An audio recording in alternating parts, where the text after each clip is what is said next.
Hey, I'm Guillermo from The Late Late Show. I'm the drummer in the band, and we are lacking Hagar Benari, our bass player. Yeah, I'm Tim. I'm the guitar player in the band. And I'm Steve and play keys. I auditioned with the group very nervously, met these two and Reggie Watts, who were there judging me. Yeah, and I went to college with Reggie, so I've known him about 28 years almost. And so he asked me to be in the band, and we did it. It was amazing timing. Yeah. Yeah, I've known Reg for a long time, since probably the mid-90s. And actually, when I heard he got the band leader gig, I just texted, hey man, good on you for that. And he goes, hey, you want to play keys? And I'm like, Yeah. and I was in Seattle at the time. I said, well, let me think about it. And here we are.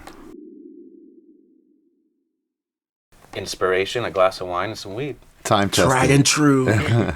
We come up with ideas on the spot. A lot of times Reg will just send us like a voice memo of something. Improvisation is the name of the game.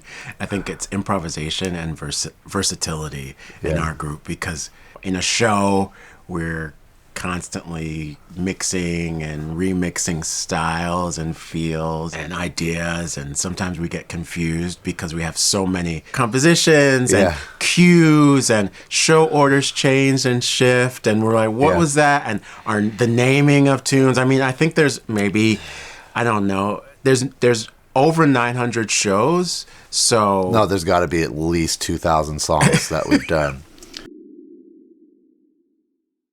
My dad was into John Coltrane, and my mom really loved ABBA. And so later I played saxophone as my main instrument, and then so I got into like David Sanborn and Grover Washington Jr. and all that kind of 70s funk stuff, but at the same time loved Duran Duran. The song that really does it, of course, is Hendrix, Machine Gun, about minute 3:22 or something like that. He just does this one note where it's like, oh my God, the power of a single note on a guitar.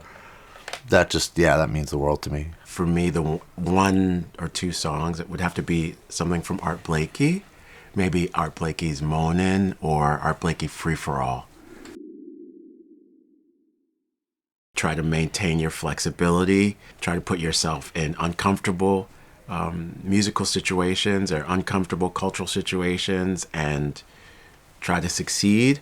Try to do as many different jobs in music and technology around music. Enjoy it. Have a lot of fun playing. Play as often as you can in every possible way. I would say try to hone the skill of rejecting other paths. Like get comfortable with something that you're interested in and put a lot of energy in that direction and try to just really explore it. Get interested in an idea, that's something, a sound or a vibe that you're trying to pursue, and spend time on that. Really hone it, because that's one thing. Going back, I would have liked that advice. You know, I jumped around with things a lot, and I would have liked to have put more effort into one thing. So, yeah. Hedge fund manager. No, I would not be. I don't know, man. Music saved my life as a kid, personally, and, you know, so it's always been there for me, too. I don't know what else I'd do. That's a tough one.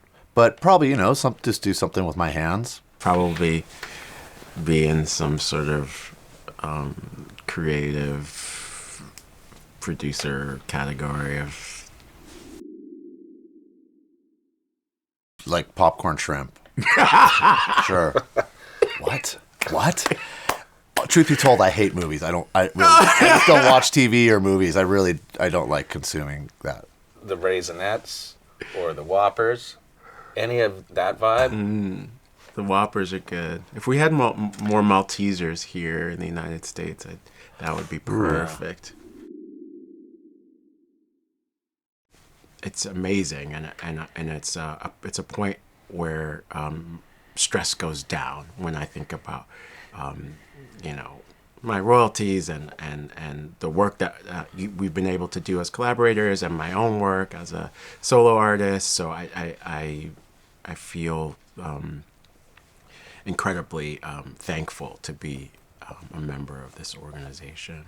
I never really took royalties or that kind of stuff all that seriously. It mostly played in rock bands for most of my time, and was just like, oh, I wrote these songs, no one's ever going to hear them or care, blah blah blah. And with BMI, but at the point that I got on the show, and it actually made, you could see that where there was a difference between what I was getting on one and the other. It made me just really start to care about, oh, that's my work, that's my output to the world, that's the only thing that's going to, like, you know, pay my bills down the road. So I've started to take that stuff much more seriously, and SESAC is a really cool, like, transparent, open organization that, you know, you can meet people there, you can actually, like, hang. Actually, I switched to SESAC from another unnamed PRO in the middle of the show. Similar reasons. Being more of a composer before this gig, I love SESAC because you can talk to somebody on the phone.